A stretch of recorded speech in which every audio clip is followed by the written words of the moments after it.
Hello, on you, everybody. How are you? Also, there. Look a little bit strange. Hello, Sonia. Hi, everybody. Hello, Facebook.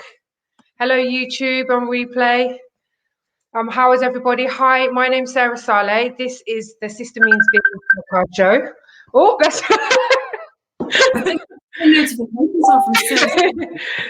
Don't worry about it. It's fine. This is what happens. This live television, it's fine. How is everybody doing? Make sure you guys let us know in the comments if you are watching. We are watching the comments. If you've got any questions, please let us know. Oh my God, Sonia, we are so twinning today. It's unbelievable. Just look at us side by side. So yeah, let us know in the comments if you're watching, where you're watching from. Hashtag replay if you're watching the replay. If you're on YouTube, please hit subscribe. Please let us know if you've got any comments. I am an entrepreneur. I am a business consultant, a travel agent, and I'm also Birmingham territory manager of my VIP card. This podcast is for, I started it up basically just because I just really wanted to give women a voice, women in business a voice, do something a little bit different, get everybody involved. So we're kind of talking with people, not at people. And each week I've got some of my business friends, I've got some clients, I've got some amazing people that are charity workers and also activists as well coming on. So we've got amazing six to 8 months planned now. So it's going to be brilliant. But today I am welcoming on Sonia. So hi Sonia, Assalamu alaikum, how are you? Alaikum salam. I'm all right, apart from the mascara in my eye that's really irritating me. Like I never bother to put it on, and the one night that I do, I'm like, yeah, that's why I don't. Yeah, because we don't really wear makeup that much anymore, do we? To be fair, like we're not really out wearing makeup and stuff at all. When I wear it, it's like, oh, where are you going? What are you doing? It's like, oh, because we've been stuck in the house and in all our pajamas and stuff like that. So, Sonia, tell us a little bit more about yourself. Introduce yourself, because obviously I know you really well. My twin. The twins is so funny. We'll have to go out time. It happened for COVID. So I'm Sonia, and I help women to discover the true triggers and causes of their anxiety, and then help them to overcome that in a unique method that I've got. That I work on 3 main areas to help that. And the reason why I do that is because I found myself stuck for so long, most of my life. And I started in business way back in multi-level marketing, and that started me on the road of personal development. And I was like, oh my gosh, I can change. And that started me on a journey. And I didn't want women to have to keep going through what I had to go through for their whole lives and live like I did. And yeah, so that's my main focus. So how long have you been in business for? Wow, you know what? Self-employed. I was actually self-employed as a babysitter way back at 30, and I know it's probably illegal nowadays. I don't know. Then I became a cleaner later on and a nanny later on from that. But not just cleaning, And then I ended up in multi-level marketing accidentally. I didn't actually know what I was getting involved with, and that was 12 years ago. Wow. And the coaching side of things came around about 4 years ago. I mean, I was coaching within multi-level marketing, and that was a side I really, really loved, as well as helping people. But they're actually coaching to help women, specifically with this, has been the last 3.5 to 4 years. Oh, now. wow. So you've been going for quite a long time, because I think there's been a massive rise in coaches recently in the last couple of years, I've noticed. You've been going you're the original one, because I remember seeing you before thinking, what does she do? What is this coaching business? Who is this person? What is it she's doing? How can she help me, kind of thing? But obviously now I know a little bit more now. But I know that you've been around and always been in my head as kind of a mindset coach for a long time. The old crew. Yeah, I don't even. The only reason I use the term coach is so that people know what I do. Because if I same as me. like your big sister or something like that you never had, people are like, what the hell? So yeah, that's the only reason that I use it. So we have to think up a new word for ourselves, sis.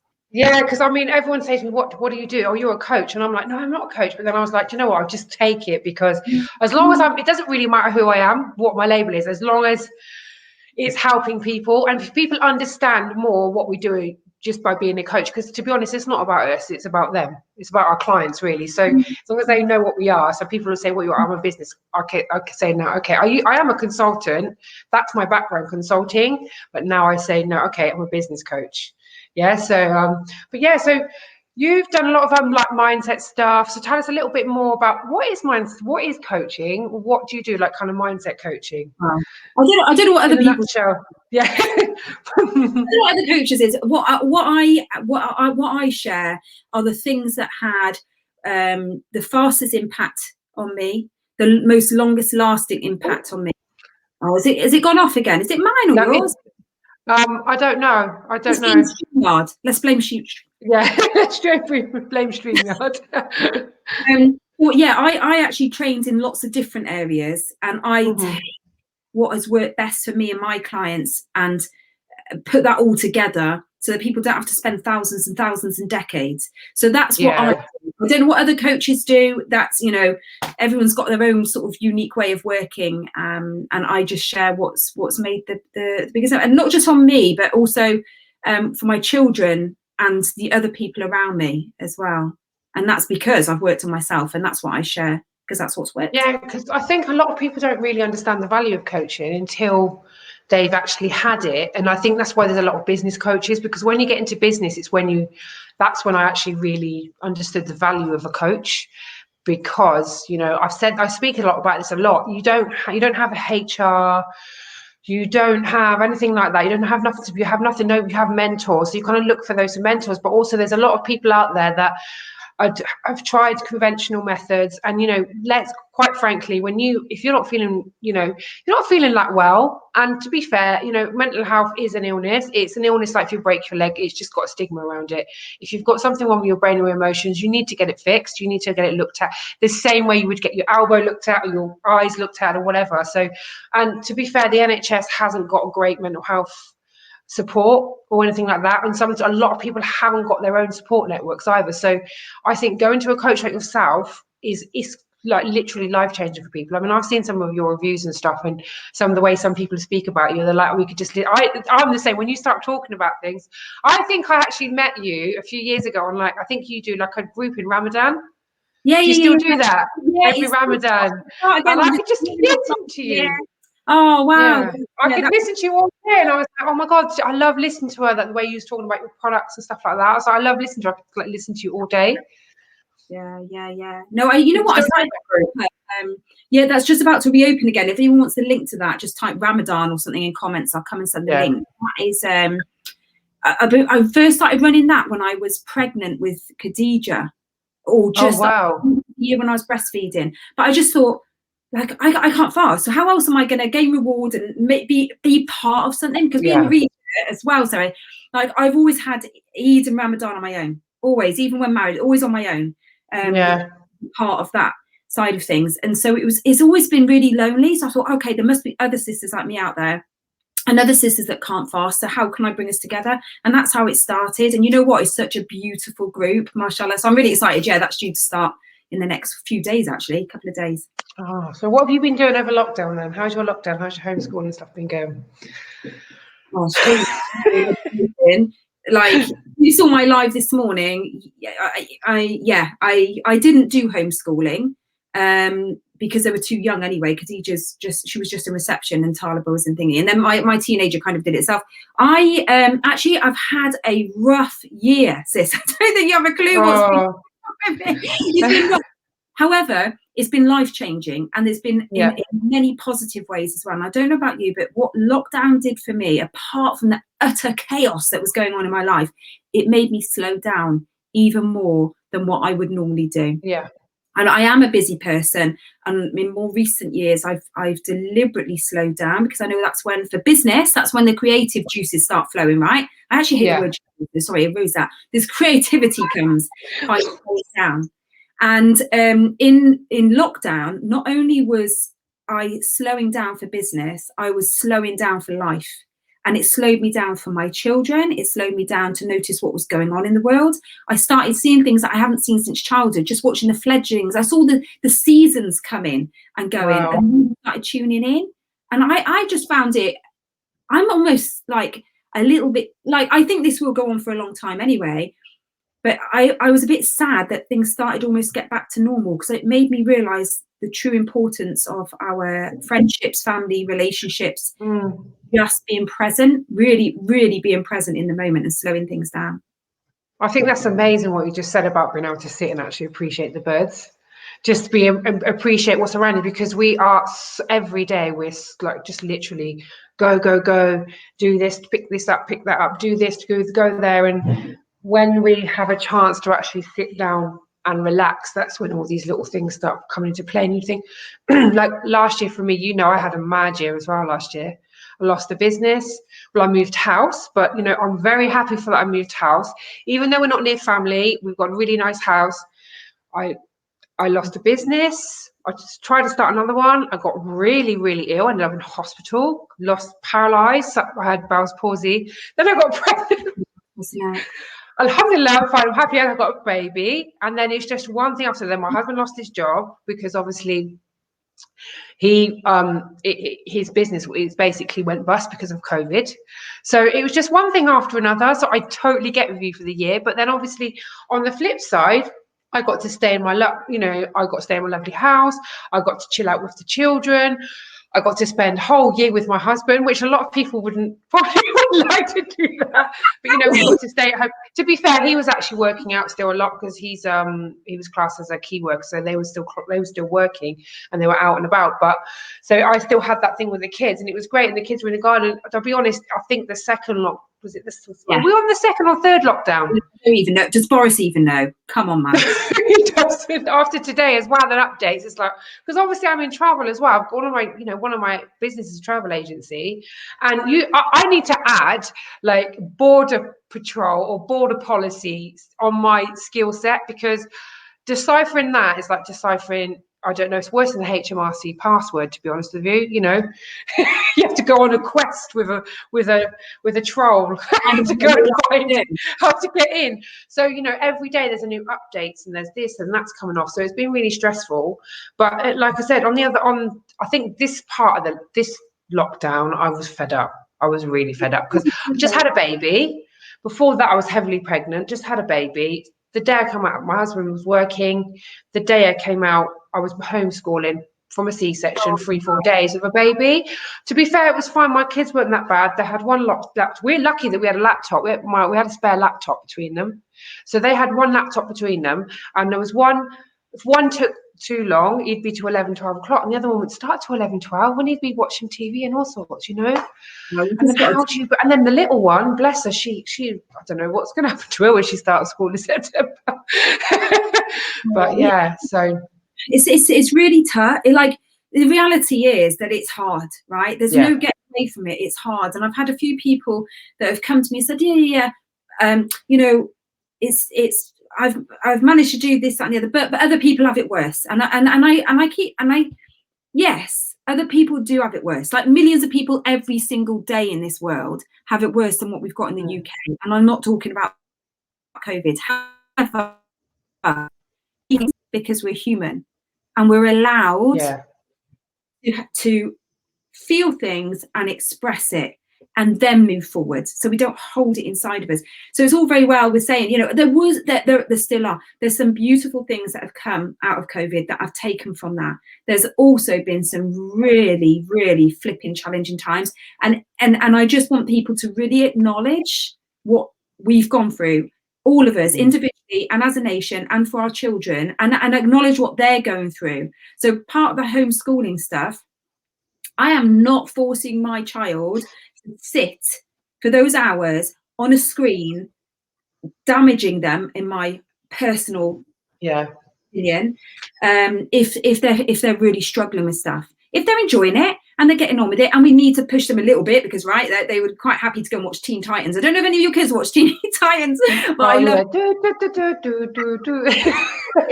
the song in my head now. It's Teeny Titans, and I finally, but it's actually got some quite good morals in there. Yeah, I can't remember what the thing was, but yeah, so just acknowledge your own discomfort and hardships as well. And yeah, it is. I think it's like I think we in society anyway, as women, and a lot of us in business, or if we're activists, because remember a lot of activist women are anyone that's kind of put yourself out there, or you're trying to, you know, make a living online or whatever.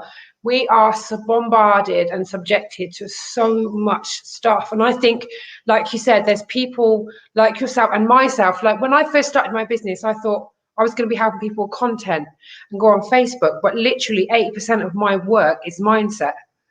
It's literally mindset. I'm like, come on, sis, just go live. And they're like, oh, I don't want to. I was like, what do you mean? And like to me, to understand it. So I've learned a lot about how people are and stuff. And I don't think I actually appreciated how difficult it is, because I just do it and just, I think I block it out.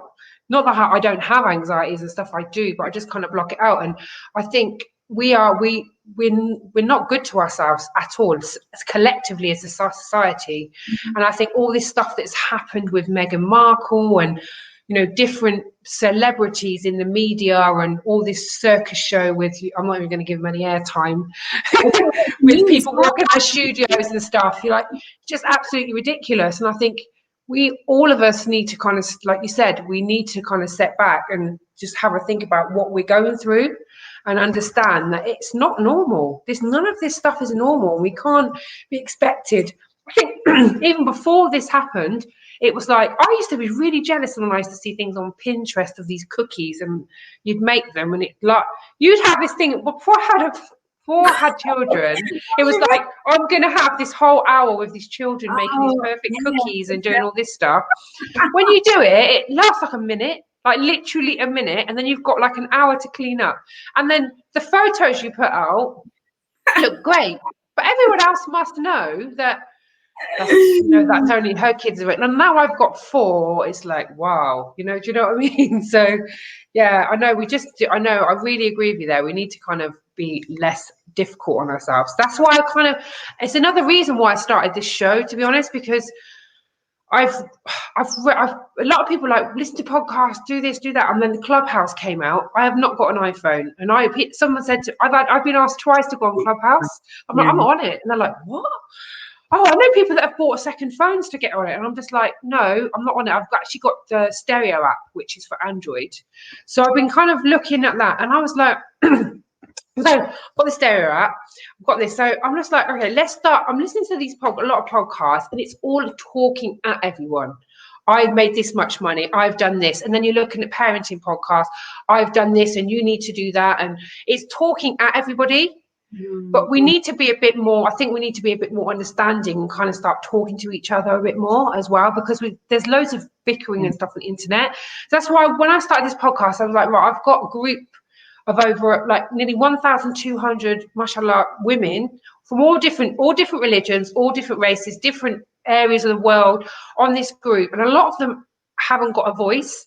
So I thought, if I started a podcast, in theory, I could have 1,500 episodes, right? Do you know what I mean? Not just from people on my group. So this could go on for years, and it could be for benefit for everybody. So that's kind of why I started it as well, to give everyone a voice. And I wanted it to be a bit more engaging, you know, to everyone. So we could kind of have a bit of interaction and give everybody a voice as well, and just try and be a bit kinder to each other. We've got all these hashtag be kind, but no one's being kind, are they? I don't even see, I miss everything. What's hashtag be kind? Oh, there's a hashtag be kind. It was around all this internet stuff that's going around. I don't watch anything, but people, it's only 10 minutes of their day. Yeah. Oh, well, I don't know about you lives, and we were talking about this. I said, I'm going to have a child interrupt me. I've done lives, and it's been horrendous. Like them banging on the door. One came in with a potty naked, and like, and but that's real life, and you know, so what? You know, it's like, come on. I think sometimes actually being in the coaching world, and I'd love to know from the other ladies that are in business, that it's all about positivity, right? Now, positive's great, but you can have what they call now toxic positivity. I've got such an aversion to any cliche word, right? Yeah. But it is like we are human beings, and we're not made to be positive all of the time. Yeah. We're made to learn from things, to start growing and becoming more resilient to things. I don't know about you, but the first time when I started business and people would say no to me, or they'd ignore me, ghost me, I think they could, or is that just for dating? Is ghosting? I haven't got No, you can go. No. Ghosting's all round, just like ghosting people. So it's just like, yeah. And that destroyed me, utterly destroyed me. And I had to get back up again. It would take me weeks to dare do anything else again. So if that's you at the moment, don't worry about it. Just keep going, because in another decade, when you're as old as I am, you're just like, oh, right, next. And it's not like it. Just be patient when you're on this journey through life or business. Yeah, that's it's right. Patience. Mess up a lot. I have messed up my life many times, and I don't want other people to have to go through all the mess ups that I've done. Yeah. However, without them, I wouldn't be, what I'm doing today. And again, that sounds cliche, but I genuinely mean that. I would like to have had it less painful at times, and it wouldn't have led me to be able to reach out to the people that I feel that I wouldn't have been able to connect with unless I've been through that, and not judging. Self-care is not cooking or having a bath. Yes. No, it's setting back. Like I said, self-care is setting boundaries as well. It can be anything like that. Setting boundaries with people, taking time to yourself.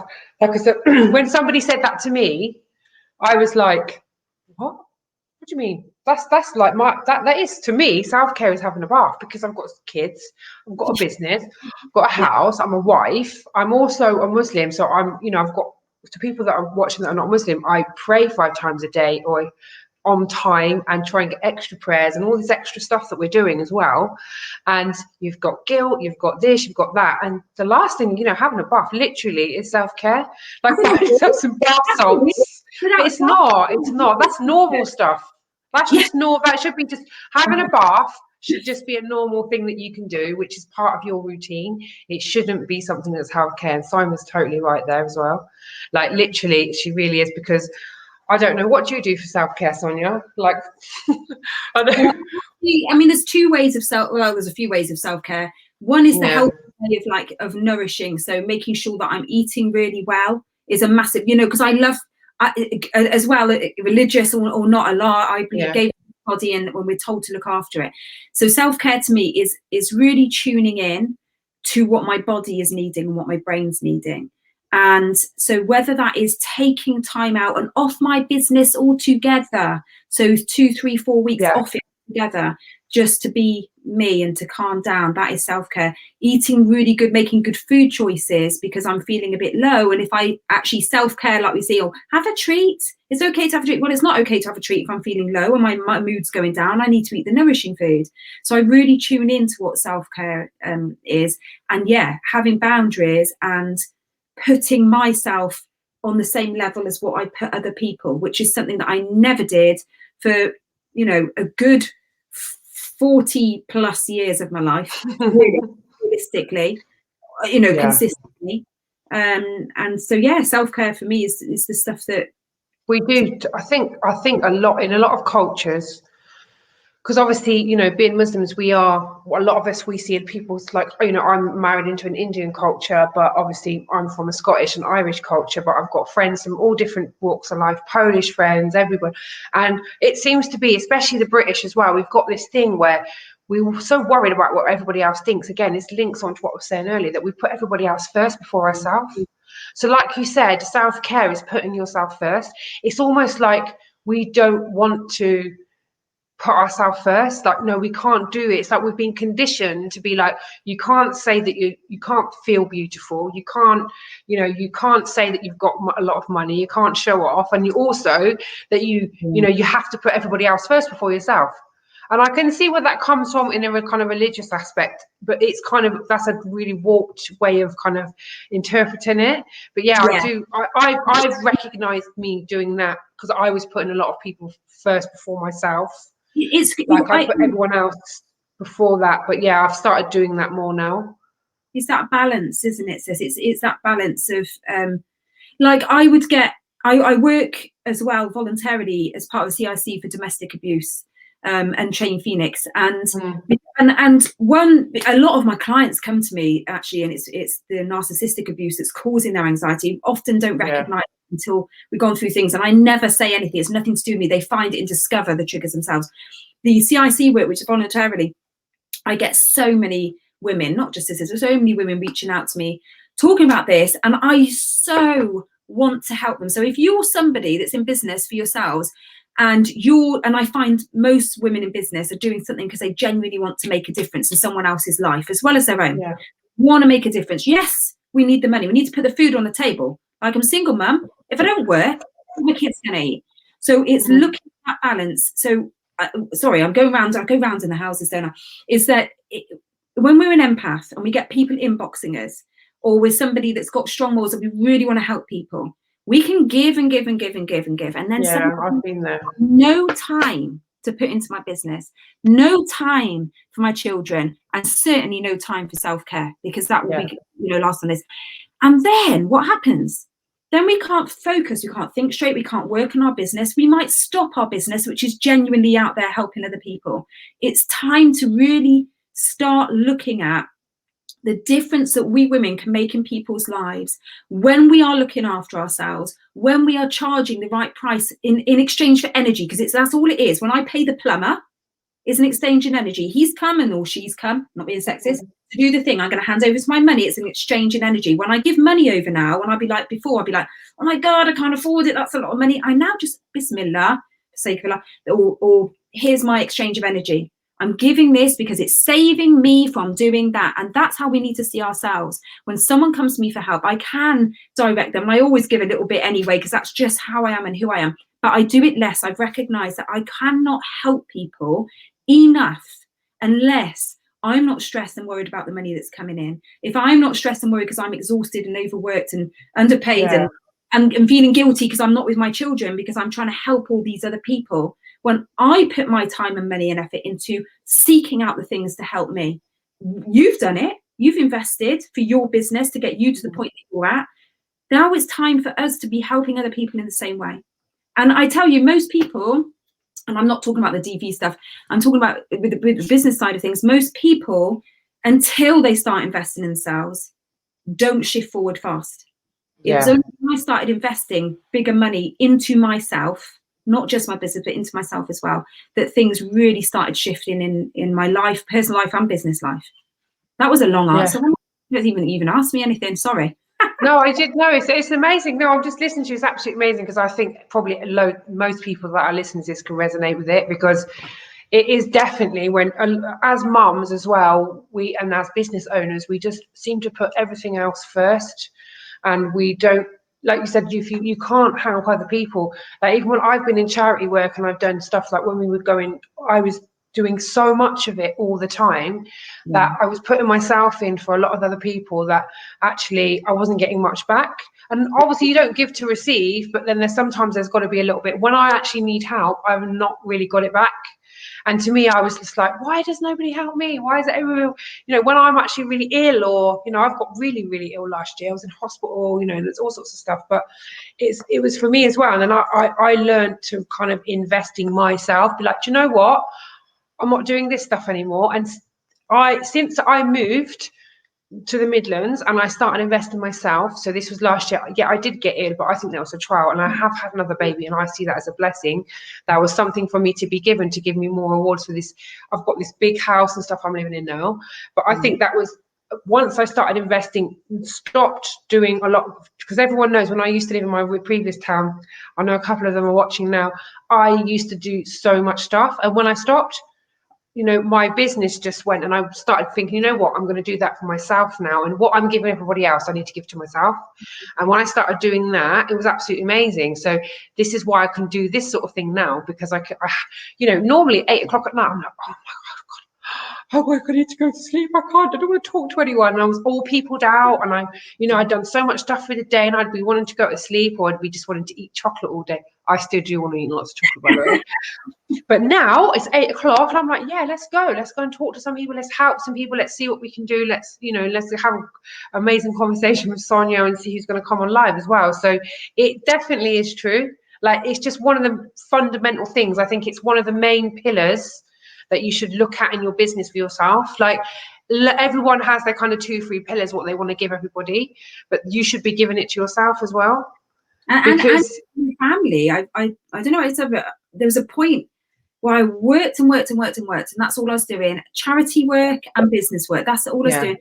And I've mashallah, I've got 6 children. My eldest is 26, the youngest is 5. Okay, and there's some things that I do regret. I would say I wouldn't change it, I wouldn't, because that's how it is. But there are regrets, and part of the regret is working so hard on and I hear other people in business saying the opposite.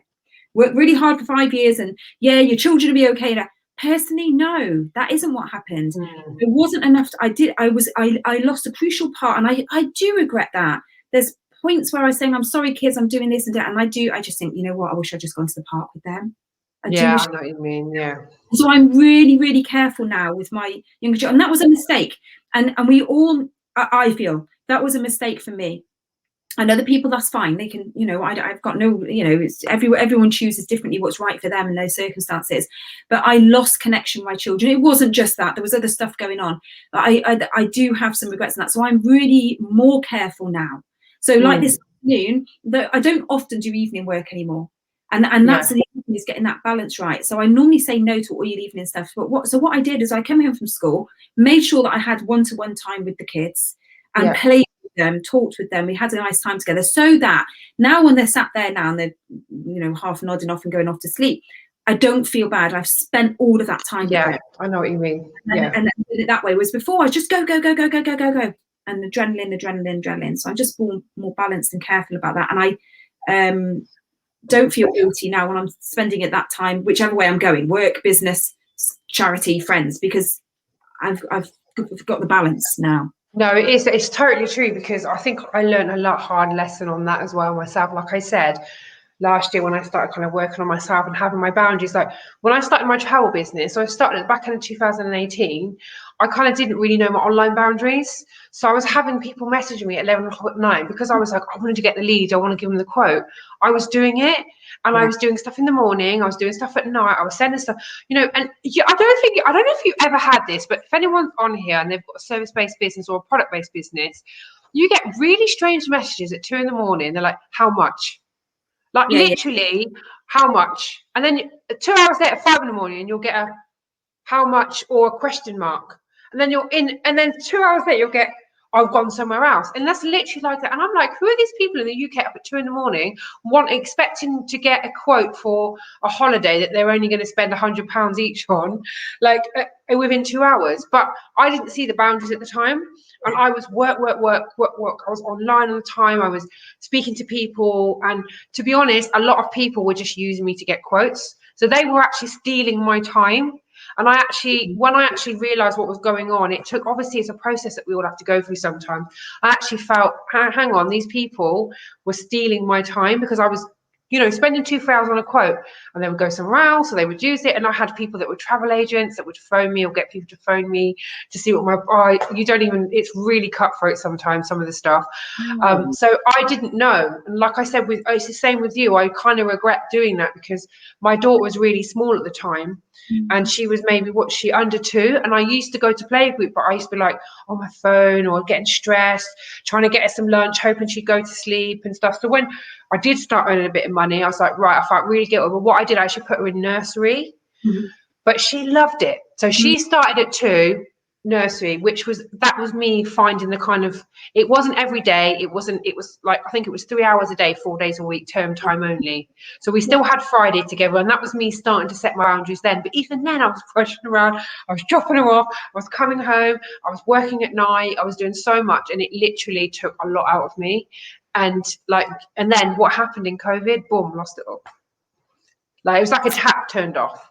So all that work I'd done, so now last year I was like, what I should have done is taken it at a slower pace. But I just so badly wanted it to work, and I was so worried that everybody would think I was a failure, because I was doing this and I was putting myself out there, and they were like, what's she doing? I was really, really that's what I was more, I think, I was doing. But yeah, I've done that. So what I've done now, I've started obviously a consultancy business.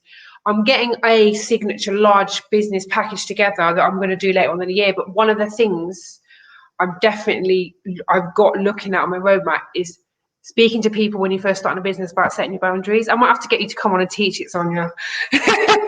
Just, when you first start your business, it's imperative that you set them boundaries. And I know there's a couple of people on this that have commented on here that are probably listening to me now. And I know they've started their business and they're probably thinking, oh, she's speaking to me. But I'm speaking to everyone. Like, when you start your business, you need to set those boundaries. Do it at the start and don't make the mistakes, even though you probably will. But if we kind of can guide you or coach you to say, it's an internal thing. I think it's a business. I think it should be a business activity. You should have that as a business activity, is setting your boundaries.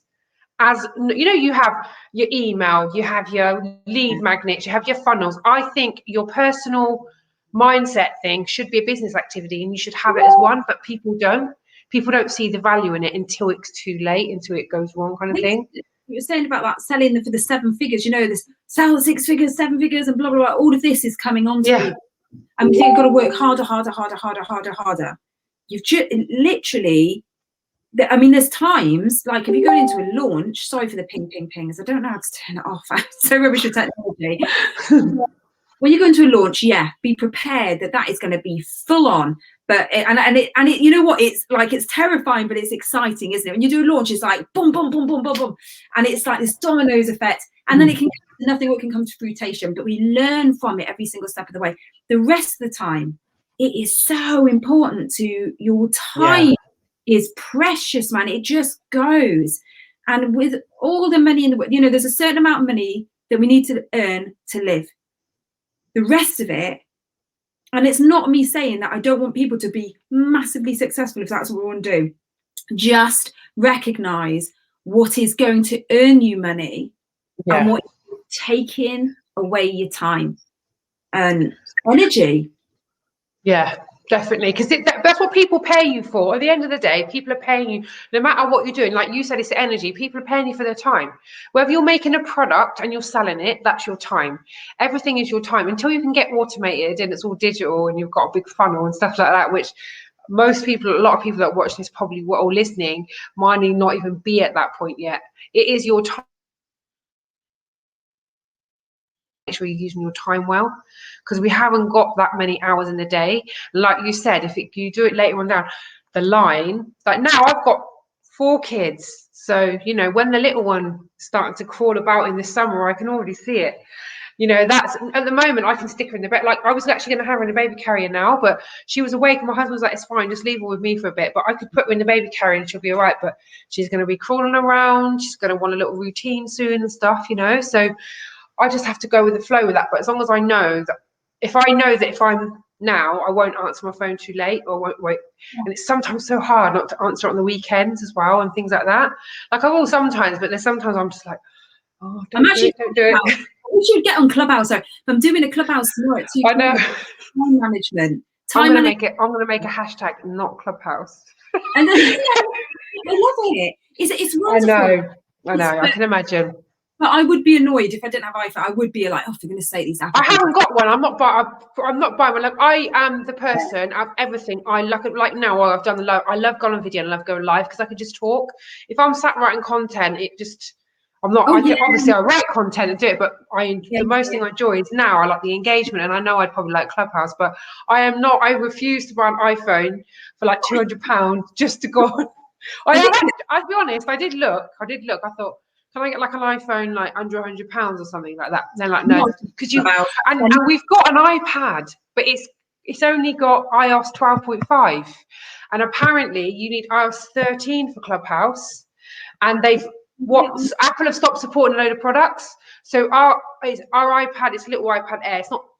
It's one we use for like Netflix or whatever upstairs and stuff, but it only goes up to iOS 12.5, and we're not going to get another update now because Apple have stopped supporting it. So I can't even get it. I was like, oh great, I'll get it on my iPad. Can't do that because they know what they're doing. They've created a scarcity there. That's so bad. But if anyone is on Clubhouse, right? No, just You don't have to talk about it. No, I'm joking.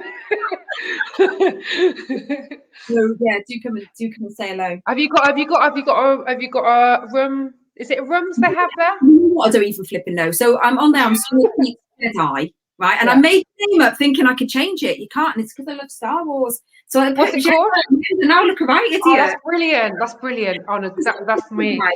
But tomorrow I'm doing time management and how to alleviate the stress and anxiety of our lives with time management. And I was the woman that never had any time management. So if I can change it, flipping honestly, anyone can. I'm really bad as well. People go to me, oh my God, you're so organized. I'm like, what? Yeah, I know.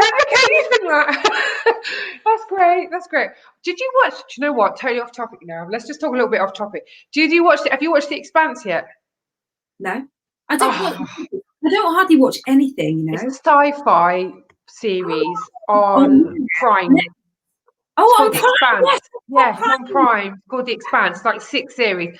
See, I was going to talk to you about that because I know you were so interested. Another thing, not only are we like doppelgangers, we both like sci-fi, and I don't know anyone that likes sci-fi, especially another Muslim girl that likes sci-fi. Actually, probably Alison, if she's watching. I don't know if she's watching this, but Alison is my friend from Reading, and she's a bit like me, but she likes history and stuff as well. So we're like history stuff, history geeks and sci-fi geeks. Did you watch Uploaded on Amazon Prime? No, I've not watched that yet. There's only one series, isn't there? Yeah, it's just one. No, they don't, and they download and upload into each other's heads, and they have credits. Wow. Yeah, we watched that ages ago. Apparently, it looks like there's a new one on Netflix starting on Friday. I need to double check it. I saw it being advertised, a new sci-fi program. Oh man, yeah, tell me, because I haven't. There's nothing that I thought Love Island. My daughter said Love Island's back on Australia because I love trash. Yes, right. Oh my God, 90 Day Fiance. I love watching 90 Day Fiance. Love After Lockup. I watched some more. My husband, he's just Love After Lockup. Oh God, just go and Google it. It's about the ladies that and the men that fall in love with people that are in prison in America. Oh my God! And it's about when they get out and all that stuff. So it's just trash. When I had my C-section, so I came home. I was helping in the morning. I came down. I had the baby, but the rest of the time I was in bed watching Netflix. And I've watched so much stuff. So I must have watched every single DIY program. There was a restaurant program that was like a restaurant DIY. I watched all the serial killer stuff. Oh yeah. My husband went upstairs and was like, "What are you watching?" He's like, "I wouldn't ever want to mess up." I said, "Never mess with us women." I said, "There's so many women out there that love all this stuff. They'll know how to kill you and conceal it." We've watched so much CSI stuff and true life and sci-fi and all that. I said, you'll be off in a box and they won't even know. I've stopped watching the stuff with the serial killer stuff. I tell you what, because it still fascinates me, but I stopped watching it because I realised that's the other thing I do. I notice how I feel. Oh, it keeps jumping there. I notice how I feel after watching things, reading things. Yeah. Because when I stopped watching the news, I hardly do much Facebook scrolling. And Yahoo, if I go to my Yahoo account, some stupid news thing pops up. So this is Yahoo anymore, Sonia. I've swapped to Gmail. You, oh my God. You lot could all actually be walking around. This virus disappears. I'm still stuck at home. I don't have a clue. Not joking. Yeah, because you're still on Yahoo. That's like so 995. Yahoo to Gmail is because that kept happening. I'm like, I don't want to know, Boris. Yeah, just leave me alone. Now Gmail just it listens to you. Scans your emails and gives you ads. My friend, bless her, not Muslim, she chats to me. She had an advert come up and she came up with a disability prayer chair. She's like, that's because I'm speaking to you all the time. My Muslim friend. You only typed in chairs for a computer. I know. I spoke to my husband. We've got a gardener, right? Because we just can't do the garden. I was like, I want him to put some beds in. By the way, I want to tell everyone I built it myself. I'm going to get him to do it. But I was like, can you put some beds in for some veg? And what comes up on Facebook? Beds. I'm not watching beds in the garden. Yes, sorry. Yeah, I'll get vegetable beds in the garden. And that kind of came up on Wish. I was like, yeah, we all know it. But that's what I teach people. I teach people how to manipulate this out. Not manipulate it, own the algorithm. So many people are scared of it. Everyone's scared of it. Everyone's scared of the algorithm. Everyone's scared of what we've got on Facebook, and it's watching us and WhatsApp. Oh, yeah, Facebook own WhatsApp, Facebook own Instagram, Facebook own everything. And everything's linked to Google, everything's linked to your Gmail, and whatever you use on social media is being watched. So you might as well, if you're on business, you might as well just own the algorithm and just use it to your advantage, because your Facebook experience is based on your choices. It's not anyone else's. So you can't say, oh, Facebook is this and social media is this, because it's not. It's you. That's the thing you need to realise. People need to realise that it's you. I think it's better than, back in the old days. Well, it's still the same on normal TV, I imagine, but the adverts would come up. Boring as anything. Like, I don't want to sit here and watch about Aquafresh. Actually, I quite liked Aquafresh too. That was quite cool. A little cartoon. Milky Bar one. Milky Bar. Oh, that! Oh, come on, that's years ago, Sonia. How long have you not watched telly for? Did you? Yeah, I just don't watch it. Not very often at all. But No, I don't really watch TV. Like I said, I'm actually watching Peaky Blinders at the moment, which is a bit different for me. Although I gave my brother-in-law a Peaky Blinders haircut over COVID. Just let you know. Oh, did you? I watched it on YouTube to do it, and I did it. The last time I gave someone a haircut, well, we're divorced. Let's put it that way. Yeah. The other was a dog. The other side, he was a half-shaven dog. My mum and dad came back. I've been looking after him, dog sitting. Oh, that's so funny. You shaved the dog? Yeah, it was hot. But he wouldn't let me do the side. Oh dear. Yeah, my kids, you know what my kids. So my second son, when he had a haircut, bless him, the poor kid, he looked like Jim Carrey. Like literally, I've got to show you a photo, and he's got one of the he had a tooth missing, it was growing out, and he looked like Jim Carrey from the Dumb and Dumber films with the hair. But he actually looked like Jim Carrey's love child, and we were like, oh my god, we need to put him on like one of them, them shows that you win £250 on because your kid looks like something. Bless him. Next boyfriend, Dumb and Dumber. But yeah, so it's all growing out now anyway. So hopefully soon we'll be able to go to the hairdressers and stuff and get out and about and all that sort of thing. But let me know when, because I won't know, will I? I'll have to let you know when because you'll still be at home and I'll be all hair. I have my highlights done. As long as Costa's open, I'm happy, man. Well, it's open. We've got drive-through here, so it's not the same though, is it? I have been getting my takeaways. I have a little chat with the lady behind the thing. Not the same. Well, you can go for coffee now. So if you were near me, I would have probably come and met you for coffee. You can go out for coffee with me. You can meet outside now. So you can meet someone outside now if you want to. I didn't know we could. Yeah. I'm just like, oh, okay. So he's like, yeah. No, I think you're not allowed to drive 5 miles as well or something until the 12th. What? Oh, who knows? Someone's on there saying, Zila, what's Clubhouse? Clubhouse is an app and you can speak. So it's like podcast. It's a speaking app. It's a podcast app, but it's all live and you go into different rooms and stuff like that. So instead of having to wait 10 minutes, an iPhone, get on it. You can put your hand up and speak straight away. Yeah, it's good. It's good. There's lots of different subjects in there, and some are really, really interesting. And there's some, like I was on one with Les Brown, and he's just amazing, that guy. And it was just gold being able to be in that room and listen to what he was sharing there live. Sorry, ping. So yeah, definitely worth it. I feel. Oh, so before we go, what's the top 3 things that you would like to tell someone when they're starting their business that you wish you knew? I ask everybody this. We've probably covered a couple of them, but yeah, we can round it off. I'm just going back a few decades. The top 3 things. The one thing is, and you've probably heard this, and you'll hear it again. So listen and let it sink in. Is my advice: is don't worry about anybody else. So my dad taught me this from very, very young. When you're running a race on, you don't look sideways or behind. You look ahead and you go. And that would be the biggest tip that I'd give. Don't worry about what anyone else is doing. You keep your focus of where it needs to be, which is your business going forward, and just keep doing that. Don't look sideways. Don't look back. Yeah. Just go until you get there, right? Second thing is, do look sideways, but look sideways if it's going to give you inspiration. So I tend to not watch what other people do anymore. But as I was sort of getting into things, then I'd look at bigger people to follow in their footsteps. So if it's making you feel inspired and uplifted and giving you ideas and creativity, stay there, stick with it. I sounded German then, didn't I? Stick with it. If it is making you feel rubbish, guilty, like I'm no good, I'm not so good at this, I'll never be like them, get the hell out of there. So that's 2 tips. Third tip, follow your intuition. Really feel if it fits right for you, because there's been a few occasions in my businesses where I've been told to do something or advised to do something, whether it's from a coach or it's a business partner or whatever like that, and it felt against me. It wasn't right in me, or just by myself. I'm telling myself to do something and it doesn't sit quite right. You know when it doesn't sit quite right. I know when it doesn't sit right. Don't do it.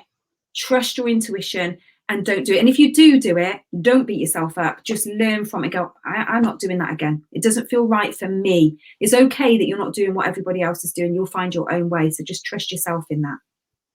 That's it. Oh, thanks so much for coming on, Sonia. You guys will...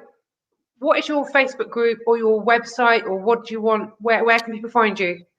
You can find me on Facebook. I've got a free group, Freedom from Anxiety, and so you're very welcome over there. And I do the EFT side of things. You can't see that on the podcast. That wasn't swearing. That was not some weird sci-fi thing that's going off here. But I share tips and tools and techniques. You're welcome to try that. Just type free in the comments, and I'll come back and send you the link for that, and hopefully it'll be helpful for business and personal life as well. Thanks for coming on, Sonia. Yeah. Thanks, exactly. I can. See you later, See you Twinny. later. Bye. I don't know how to get off. Thanks a lot for watching, guys. Speak to you later. Assalamu alaikum. Bye.